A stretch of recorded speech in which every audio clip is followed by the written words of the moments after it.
여러분 안녕하세요. 김경희입니다. 부부가 한참을 살다 보면 일상이 좀 무뎌지기도 하고요. 다람쥐 쳇바퀴 돌듯이 정말 단조로운 삶으로 살아갈 때가 있습니다. 그런데 그 지루함과 소원함 때문에 서로에게 혹시 힘들게 하지는 않는가요? 혹시 또 화를 내지는 않나요? 이런 일들을 느끼신다면 지금 이 시간 멈추어 서서 부부 사랑의 터닝 포인트를 한번 해보는 건 어떨까 합니다. 황혼 동거를 꿈꾸는 사람들의 위기 탈출의 이야기인데요. 오늘 부부인 여러분, 이 시간을 통해서 여러분의 사랑을 다시 점검해보는 그런 시간을 가졌으면 합니다.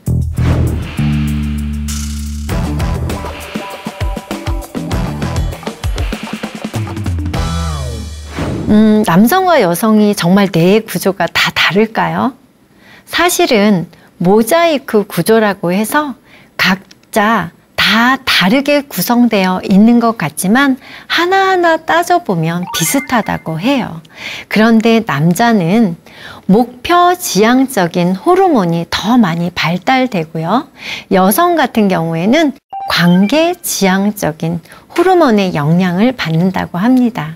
그래서 남성과 여성이 정말 다르다고 느껴지는 것이죠.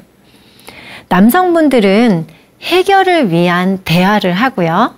그리고 여성분들은 관계를 소통하기 위한 대화를 한다고 합니다. 그런데 이 두 부부가 함께 살다 보면 서로 상호 보완적이 되어서 서로에게 또 좋은 점도 있다고 하죠. 그런데 여성분들이 남자처럼 해결 중심적인 삶이 될 때가 있다고 합니다. 어떤 때일까요? 아기가 태어나면 어떻게 키우세요? 뭐든지 다 해주고 너무 예쁘다고 키우시죠. 영아부, 유아부, 그리고 아동기 때는 그럴 수 있어요. 그런데 그 아이가 청소년기가 되고 청년기가 되면 어떠신가요? 청소년기가 되면 대학을 보내야 하잖아요. 그쵸? 그리고 또 청년이 되면 좋은 회사를 다녀야 하기 때문에 대부분의 엄마는 아이를 키우는 그 시점에 부모님들은 특히 엄마는 해결을 중심을 위한 그런 대화를 하게 된다고 합니다. 이때 대부분의 엄마들이요. 무슨 길을 맞이하죠? 갱년기를 맞이합니다. 그래서 호르몬의 변화로 인해서 이를 중심으로 한 해결 중심의 대화를 하기 때문에 사춘기인 아이들과 부딪히는 일들이 많다고 해요. 혹시 이 방송을 보시는 분들 공감하시나요? 그래서 싸우는 그 모습이 또 아빠인 남편분이 볼 때 내 모습하고 왜 비슷해지지? 하고 또 공감을 한다고 하네요. 이렇게 우리가 살아가는 환경 속에서 또 호르몬의 변화로 그 관계를 맺어가는 것이 바로 우리 사람이라는 것을 우리는 서로 이해해야 하는 것입니다. 자, 다름을 인정할 때 부부가 훨씬 더 아름다운 행복한 사랑의 삶을 살아갈 수 있겠죠. 제가 재미있는 우화 하나를 소개해 드리려고 합니다. 남편과 아내가 60세 동갑인 부부가 있었습니다. 아내의 생일날 두 부부가요, 생일 케이크를 이렇게 꺼내놓고 생일 축하를 하려고 하는 순간 갑자기 뻥! 하고 산신령이 나타난 거예요.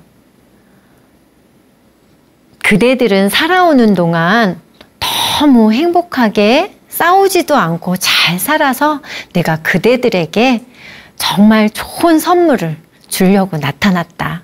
혹시 소원이 있으면 아내부터 한번 말해보겠느냐. 아내가 너무 행복해하면서 산신령님 너무 감사해요. 저희 부부는 정말 평생 30년 동안 한 번도 싸우지 않았어요. 그런데 저희가 너무 가난해서 단 1 번도 비행기를 타본 적이 없지 뭐예요. 저희 두 부부를 세계 여행을 보내주시면 어떨까요? 그러면 남편과 행복할 것 같아요. 라고 이야기를 했대요.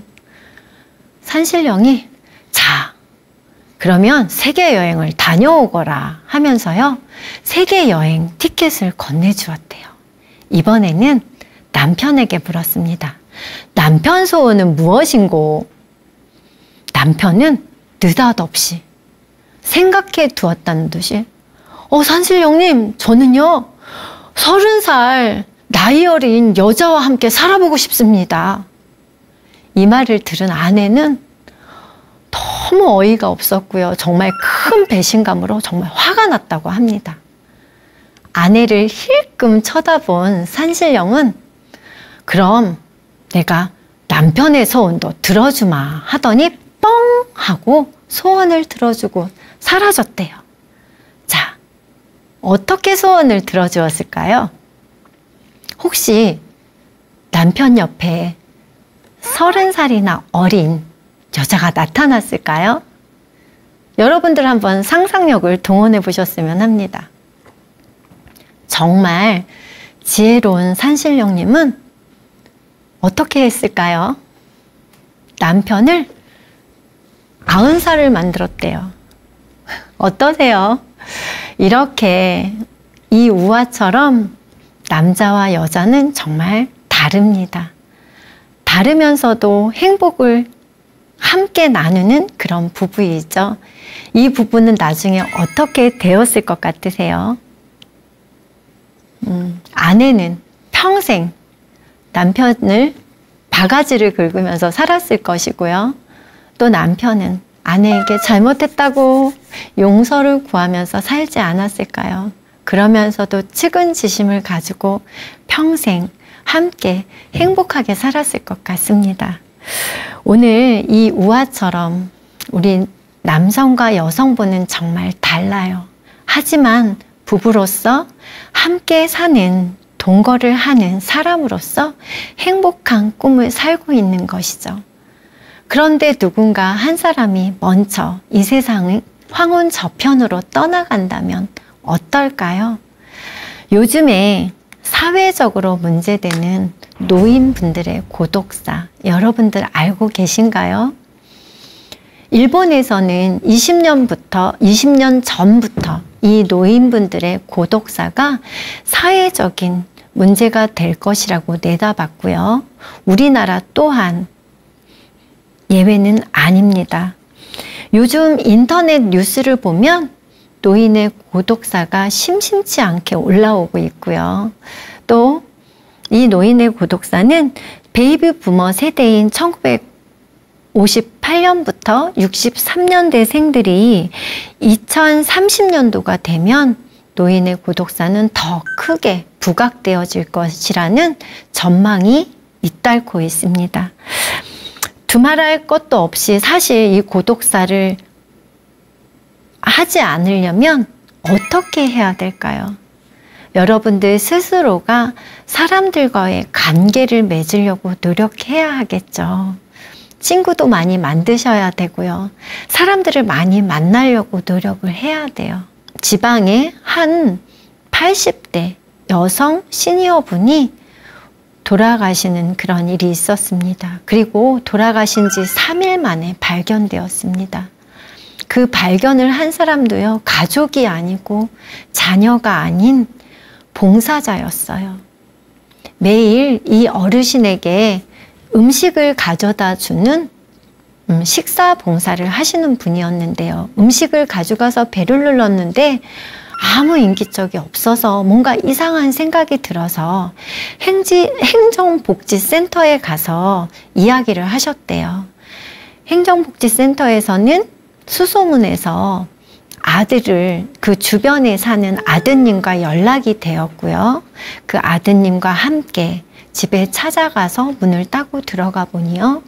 집안에는 이 추운 겨울에 온기 하나 없이 또 식사를 하신 흔적 하나 없이 정말 외롭게 돌아가서 그곳에 계셨다고 합니다. 이렇게 정말 이 모습이 누군가의 우리 부모의 모습 또 이 미래 이후에 내 모습이 아닐까라는 생각을 해봅니다. 여러분, 정말 고독한 삶을 살지 않으려면요, 내 마음의 편견과 고집을 버리고 사람들과 소통하는 삶을 영위해 보시는 건 어떨까 합니다. 돌봄 사각지대에 있는 이 시니어 분들의 고독사를 우리는 한번 우리들의 시선이 아닌 그분들의 시선에서 한번 봐야 되지 않을까 싶습니다. 그래서 함께 행복한 삶을 누릴 수 있는 그런 삶을 우리 모두 만들어가는 건 어떨까 합니다. 그래도 좋은 걸 어떡해요 하고 이야기하는 분이 있습니다. 오늘 사례를 통해서 여러분들과 함께 이야기를 나누어 볼 건데요. 20살 차이가 나는 공원에서 만난 지적장애 여성과 70대 시니어 남성분의 위기의 황혼동거 이야기입니다. 혹시 여러분들 지적장애에 대해서 아시나요? 지체장애가 있고 지적장애가 있습니다. 지체장애는 어떤 장애일까요? 몸이 조금 불편한 장애입니다. 그렇다면 지적장애는 어떤 장애죠? 지적장애는 지적인 기능이 평균 이하입니다. 그래서 지능 발달의 장애로 학습이 제대로 되지 않아요. 학습이 부진해서 제한을 받기도 하고요. 또 적응 행동의 장애로 관습이나 이런 여러 가지 습관들이 잘 되어 있지 않습니다. 그리고 습득이 잘 안 되는 거죠. 이해를 돕자면 만약에 밥을 짓는다면 그 밥하는 순서를 제대로 이해 못해요. 몸을 씻는다면, 샤워를 한다면요, 그 샤워하는 순서가 막 뒤죽박죽 돼요. 왜 그럴까요? 이분들의 정신, 나이, 연령대는 0세부터 한 5, 6세 사이로 잘 생각을 못하는 거죠. 그런데 장점이 있습니다. 뭐냐 하면 생활을 계속 지속적으로 반복적으로 하다 보면 그 생활이 습득이 돼요. 한 번 된 습득은 그대로 아주 잘합니다. 그러다 보면 샤워도 순서대로 잘할 수 있고요. 밥 짓는 것도 아주 잘할 수 있습니다. 그것이 바로 지적장애입니다. 지적장애를 가진 이 여성분은 사회복지회관에서 소속되어 있는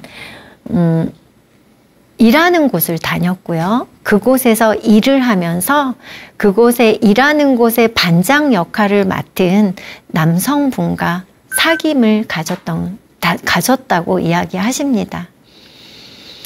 지적장애인 분들은 대부분 아주 단순 노동을 하는데요. 쇼핑백을 만들 때 쇼핑백 그 고리에 이렇게 천을 끼우는 정도, 그리고 이렇게 봉투를 접는 정도의 일 말고는, 물론 또 학습이 되신 분들은 훨씬 어려운 일도 하지만 그 정도의 일을 하시는 분들입니다. 이분이 그 남성분을 사귀면서 식사도 하고 밤거리를 돌아다니기도 하고 연애도 하고 재미있게 지냈는데요. 어느 날 그 남성분이 식사를 하면서 술을 권했다고 해요. 술을 한두 잔 먹으면서 정신을 잃었고요. 그 다음날 아침에 일어나 보니 모텔에 옷이 정돈되지 않은, 옷이 다 벗겨진 상태에서 일어난 거죠. 남성분은 없었고요. 혼자 그것을 지키면서 너무 무섭기도 했고, 또 성인이기 때문에 이 남자가 정말 나를 사랑했구나라는 생각도 동시에 가졌다고 합니다. 그곳을 나온 이 여성분은 그 남자를 찾아갔습니다. 하지만 그 남자분은 만나주지도 않고요. 전화도 받지 않았다고 해요. 평상시에 사회복지관을 다녔던 이 여성분은 그 사회복지사 분과 그리고 친정어머니와 함께 그 남성분을 찾아갔고요. 오랜 이야기 끝에 서로 결혼을 하게 됩니다. 결혼을 하고 딸아이 하나를 낳게 됐고요. 5년 동안 남성분과 정말 알콩달콩 아름다운 신혼 생활을 보냅니다. 남성분은 열심히 일을 하셨고요.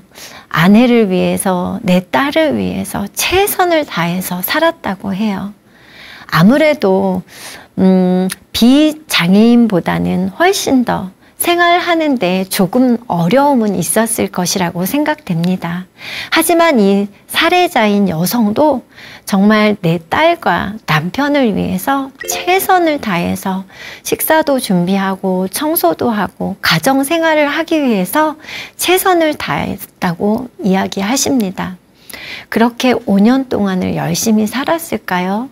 어느 날부터 남편이 이 아내를 무시하는 언행을 하고 폭력을 일삼는 그런 시간이 되었습니다. 그리고 밤늦게 들어오지 않는 일들도 많아졌습니다.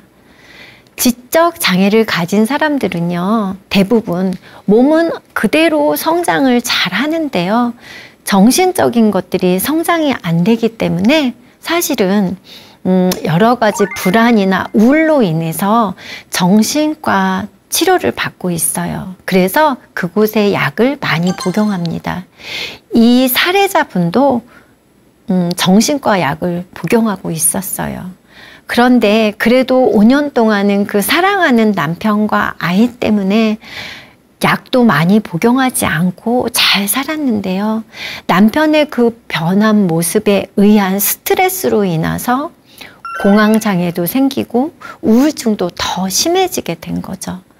약을 더 많이 복용하다 보니까 어떻게 되었을까요?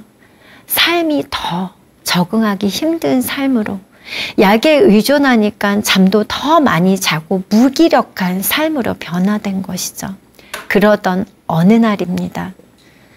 남편이 한 여성분, 내연녀를 데리고 아이와 이 아내 앞에 나타났습니다. 그리고는 그 집안에서 아이와 아내가 보는 앞에서 애정 행각을 벌입니다.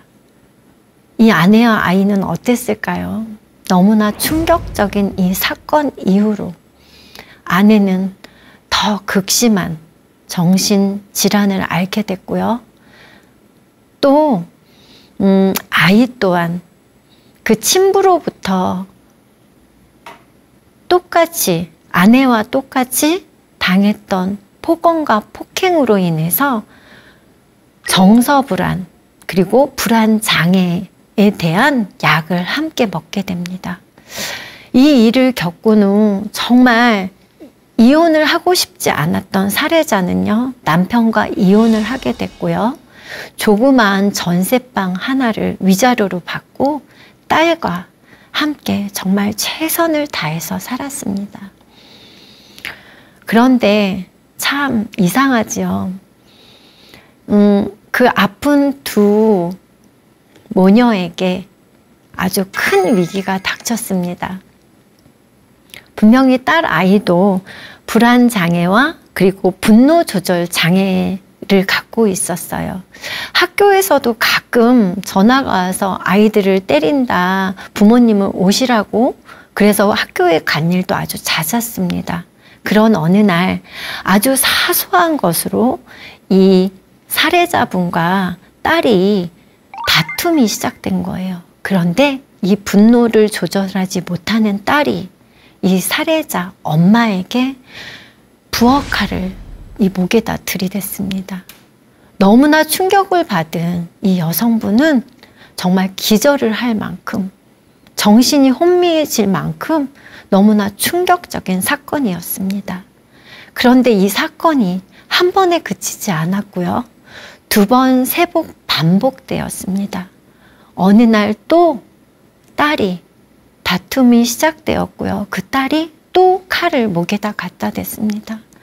너무나 무서웠던 이 살해자분은 경찰에 신고를 했습니다. 경찰이 와서 딸 아이를 데리고 간 그 모습도 두 모녀에게는 너무나 충격적이었던 거죠. 그 이후에 그 사랑하는 딸은 정신병원에 입원을 하게 되었고요. 지금 5, 6년 동안 그 병원에서 살고 있습니다. 가정의 붕괴를 겪은 이 사례자분은 정말 세상에 내 편은 아무도 없다는 그런 어떤 힘든 슬픔을 가지고요.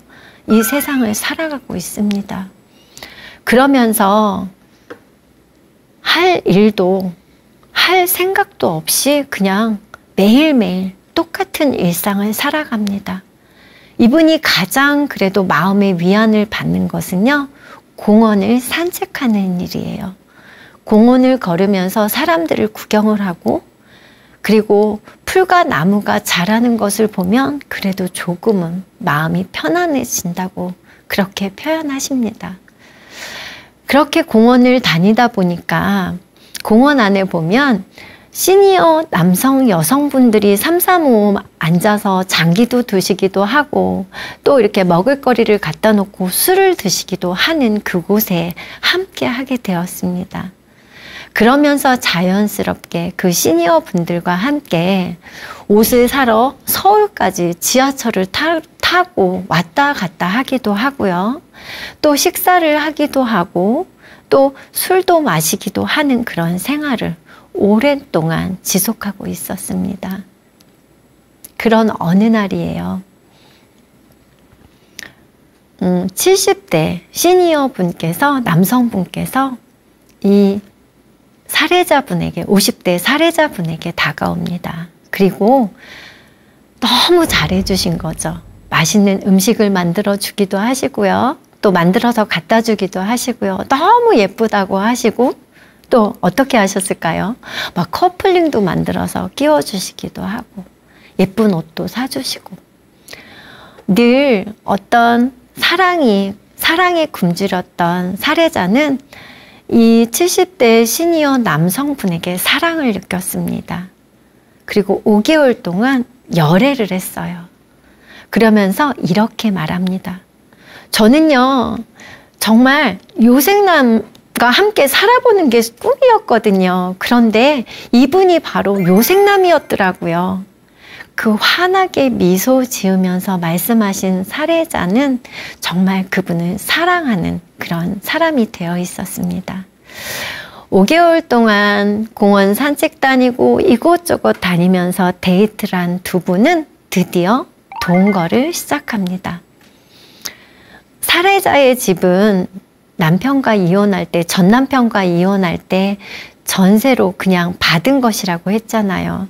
혹시 정신병원에서 언제 나올지 모를 딸을 위해서 그 집은 그냥 놔두기로 했습니다. 그리고 본인의 옷가지 몇 개와 살림살이 조금을 가지고 70대 그 시니어 남성분의 집으로 들어가게 됩니다. 한 달 동안 정말 그곳에서 아름다운 신혼의 단꿈을 꾸면서 너무 행복하게 사셨다고 해요. 그러면서 이 남편분은 이 아내에게 생활 습관과 그리고 해야 할 가정 일들을, 집안 일들을 하나하나 조곤조곤 이야기해 주셨고요.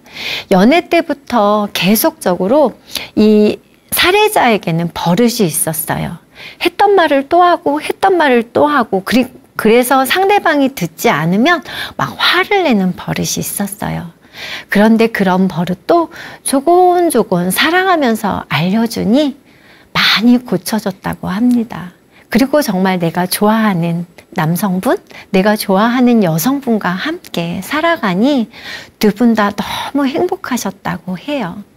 그런데 딱 한 달쯤 되었을 때 드디어 또 이상한 일이 벌어지게 되었습니다. 어떤 일이 벌어졌을까요? 이 남편분의 전 부인에게서 연락이 왔습니다. 아이들 문제로 집에 와서 의논할 일이 있으니 빨리 와달라는 전화였죠. 사례자는 그럴 수 있다고 생각했기 때문에 빨리 다녀오라고 남편분을 보냈습니다. 그런데 그 전 부인이 그 집 주변에 아주 가까운 곳에 살았다고 해요. 남편분은 그 아내에게 갔는데요. 살해자는 그럴 수 있다고 생각하고 본인은 공원 산책을 나갔다고 해요. 점심도 사람들과 함께 식사를 하고 오후쯤에 돼서 저녁쯤 다 돼서 집에 돌아온 이 살해자는 남편을 기다립니다. 해가 다 지고 그 다음 날이 될 때까지 남편은 들어오지 않았고요. 밤새 이 지적 장애인인 아내는 그 전 남편과의 트라우마 그리고 걱정으로 인해서 밤새 너무나 힘든 공포의 밤을 보냈다고 표현하십니다. 그리고는 아침 10시쯤 느즈막하게 남편분이 돌아옵니다. 밤새 너무 힘들었던 아내는 엉엉 울면서 도대체 어디를 갔다 왔냐, 무슨 일이 있었냐 계속적으로 쉬지 않고 이야기를 합니다. 이 남편은요, 조곤조곤 아내에게 이야기를 해줍니다. 그 집에 가서 전 부인과 함께 밥을 먹고 술을 먹었는데 술을 먹다 보니 잠이 들었다고.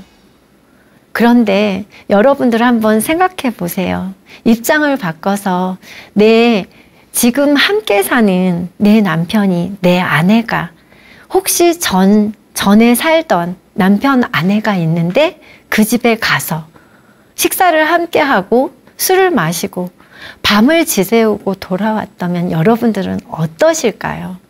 그냥 넘어갈 수 있으실 것 같으세요? 이 아내분도 마찬가지였습니다. 막 울면서 도대체 무슨 일 때문에 이 시간까지 있었냐고 같이 가보자고 막 떼를 씁니다. 당연하지요.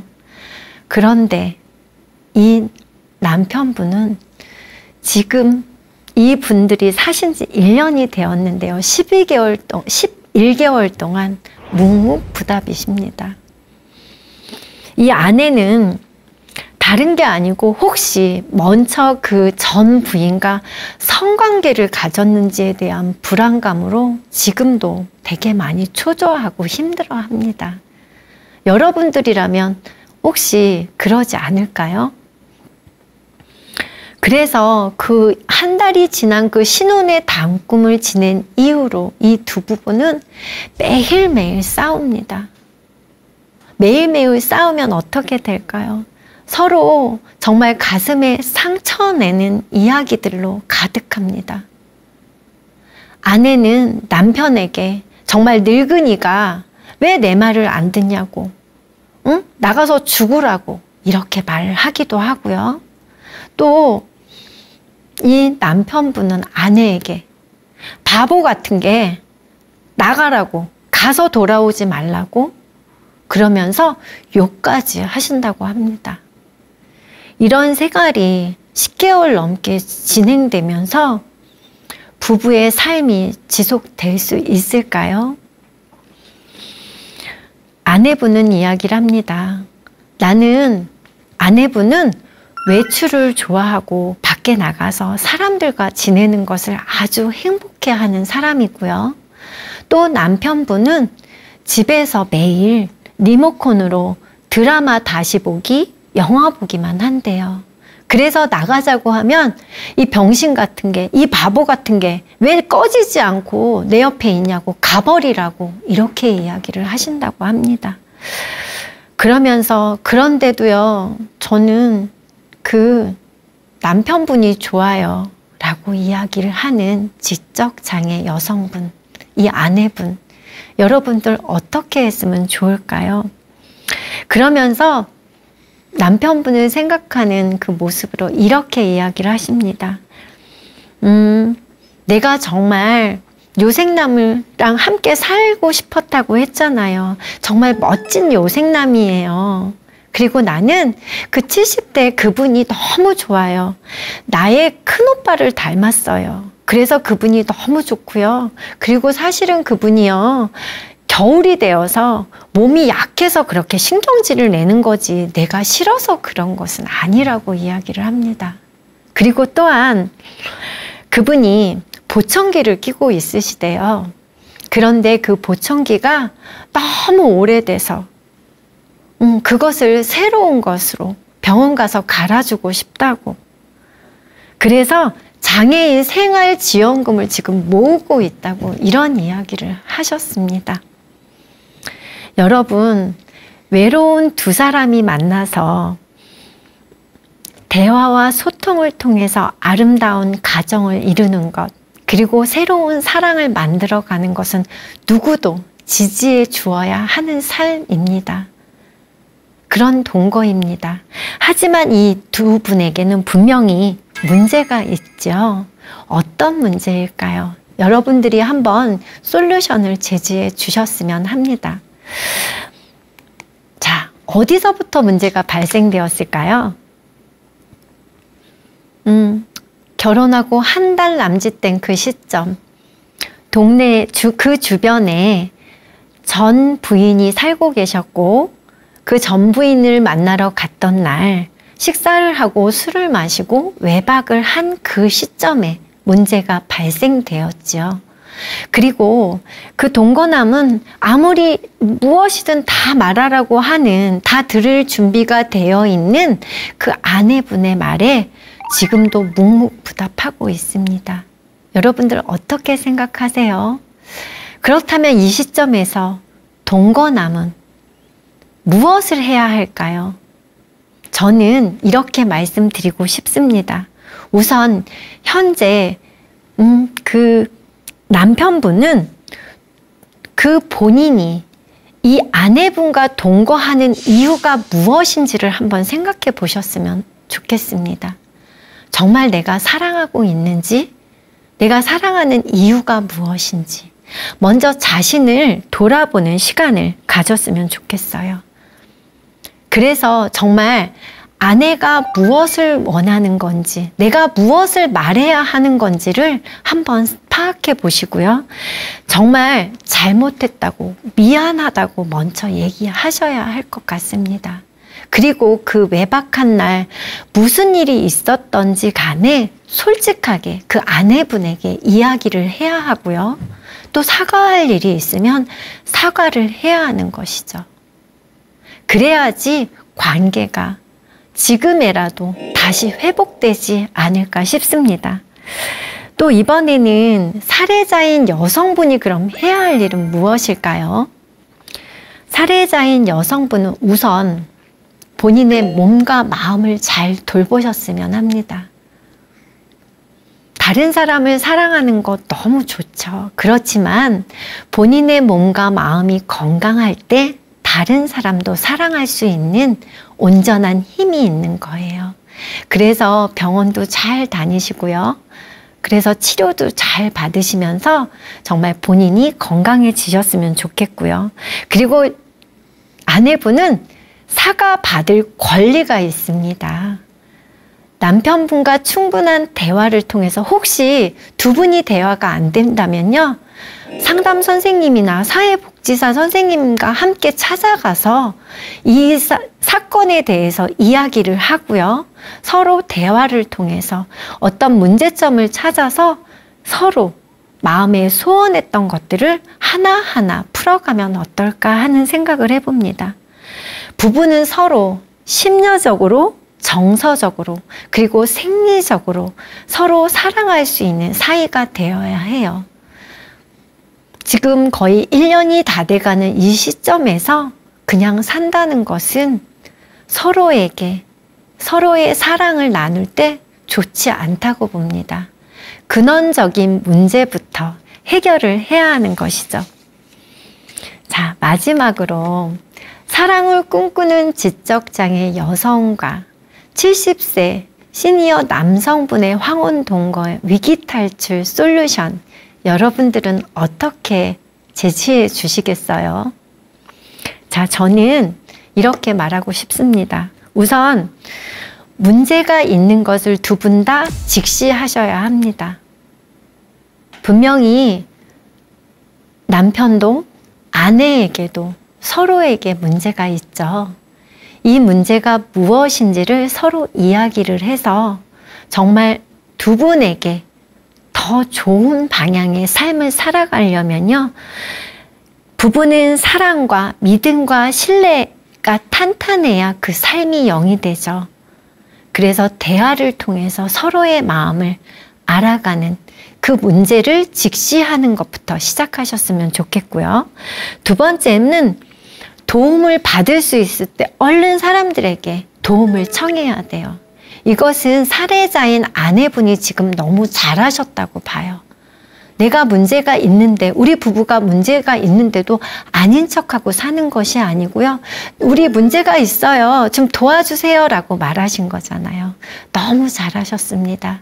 그래야 오랫동안 함께 사실 수 있는 것이죠. 그리고 세 번째는요. 아까 말씀드렸던 것처럼 결혼 전문 상담 치료사를 찾아가서 두 분이 치료를 받으시는 건 어떨까요? 남성분은 몸이 많이 약해 있고요. 또 여성분은 지적 장애로 힘든 삶을 살고 있으시잖아요. 함께 치료를 받으시면서 새로운 행복한 삶을 영위해 가시는 건 어떨까요? 그리고 네 번째는 정말 꿀팁인데요. 장애인 상담소나 그런 복지회관을 가면요. 단체 수업이나 커플들을 위한 휴식 여행이라는 프로그램이 있어요. 그곳에 찾아가서 두 분이 휴식 프로그램이나 여행을 해보는 건 어떨까요? 그곳에 가면 서로의 마음을 알아가고 또 체험학습도 하면서 아주 소소하지만 두 분을 위한 행복한 여행이 될 것 같습니다. 우리 모두에게는 작은 비밀이 하나씩 있습니다. 인간이 의식하지 못하는 내면 안에 사랑을 받고 싶어 하는 생존적인 본능이 있습니다. 이 두 분도 그러지 않을까요? 부부 여러분들, 이 방송을 보시는 모든 분들에게 말씀드리고 싶은 것은 내 남편도 내 아내도 그리고 내가 함께 황혼동거에 함께 사는 사람도 내 내면에는 모두 다 사랑받고 싶은 작은 소망을 모두 다 갖고 있다는 것 혹시 아세요? 그런데 그 작은 소망은요, 내 남편이, 내 아내가, 그리고 내가 함께 채워가야 하는 부분입니다. 사랑받고 싶은 그 욕구로 우리는 사랑을 더 크게 할 수 있다는 것을 꼭 기억했으면 좋겠고요. 그래서 때로는 남편에게, 아내에게 그 욕구가 채워지지 않아서 화를 낸다고 해요. 혹시 어제 내 남편이, 내 아내가 화를 내셨나요? 그렇다면 더욱더 사랑해 주세요. 그 사랑의 욕구가 가득 채워졌을 때 그 사랑이 흘러 넘쳐서 더욱더 아름다운 부부의 삶을 살 수 있는 것을 꼭 기억해 하셨으면 좋겠습니다. 자, 이렇게 황혼사랑은 인생의 터닝 포인트가 될 수 있어요. 정말 잘 죽기 위해서는 잘 늙어야 되고요. 잘 늙기 위해서는 잘 살아야 합니다. 현재 여러분들 잘 살고 있으신가요? 잘 살고 있는 것이 과연 무엇일까요? 인생을 넷으로 나누면 4분의 1은 성장하면서 살아간다고 합니다. 그런데 4분의 3은요, 늙으면서 살아간다고 해요. 우리 모두 다 늙기 위해서 살아가고 있습니다. 삶은 어떤 사람에게는 기회가 되고요. 어떤 사람에게는 고통이 되기도 합니다. 그 고통과 그 기회를 누가 만들까요? 바로 내가 만드는 것이죠. 내가 함께 사는 사람과 인생의 터닝 포인트, 부부의 터닝 포인트인 황혼 사랑을 지금 이 시간 함께 만들어 보셨으면 합니다. 아름답게 죽는 것, 그리고 아름답게 늙는 것, 아름답게 사는 것이 멀리 있지 않아요. 내 마음이 상대방에게, 사랑하는 사람에게 가 있다면 그것이 바로 아름다운 삶이 아닐까요? 여러분들 어떻게 생각하세요? 내 삶의 터닝 포인트를 내 사랑하는 사람과 함께 만들어가는 건 어떨까 합니다. 제가 마지막으로 아내라는 이름, 남편이라는 이름에 대한 이야기를 잠깐 해드릴게요. 80대 노부부가 있었습니다. 두 분은 너무너무 사랑하셨는데요. 아내가 10년 전부터 너무 많이 아파서 그 병수발을 하느라 남편분이 너무 힘들었대요. 그래서 둘이 있을 땐 어떤 때는 마음속으로 빨리 죽었으면 좋겠어. 이렇게 대소변도 다 가려내야 되고 나 너무 힘들어 라고 아내에게 마음속으로 하소연을 했다고 합니다. 그런 어느 날 한 2개월 전쯤에요. 아내가 치매 판정까지 받았습니다. 남편은 정말 난 어떡하라고 이제 치매까지 걸렸다는 거야 라는 생각에 투덜투덜하면서 길을 걷고 있으셨대요. 그런데 돌뿌리에 탁 걸려서 그만 아스팔트에 머리를 탁 부딪히셨대요. 그런데 순간 죽을 것 같은 그 순간에 다른 사람이 아니고요. 아내 얼굴이 이만하게 떠올랐다는 거예요. 그러면서 그동안 살아온 삶이 정말 파노라마처럼 영화처럼 쭉 지나가는데 그 아내가 얼마나 소중한 내 삶의 존재라는 것을 깨달았다고 합니다. 정신을 버뜩 차리고 막 뛰어들어가서 아내를 탁 쳐다봤는데 아내는 아무것도 모르니까 왜 이제 오냐고 보고 싶었다고 이야기를 했다고 합니다. 울음을 꾹 참고 아내를 꼭 껴안으면서 죽지 말고 정말 오래 살아야 한다고 이야기를 하셨다고 해요. 정말 아름다운 이야기죠. 아내, 남편이라는 이름, 정말 죽어도 함께할 정말 소중한 사람이라는 것, 여러분들 이 시간 꼭 기억하셨으면 좋겠습니다. 황혼사랑의 아름다운 위기 탈출, 오늘 이 시간 여러분들도 시도해 보시고요. 더욱 아름다운 사랑으로 부부의 삶을 영위해 가셨으면 합니다. 오늘 강의는 여기서 마치겠습니다. 감사합니다.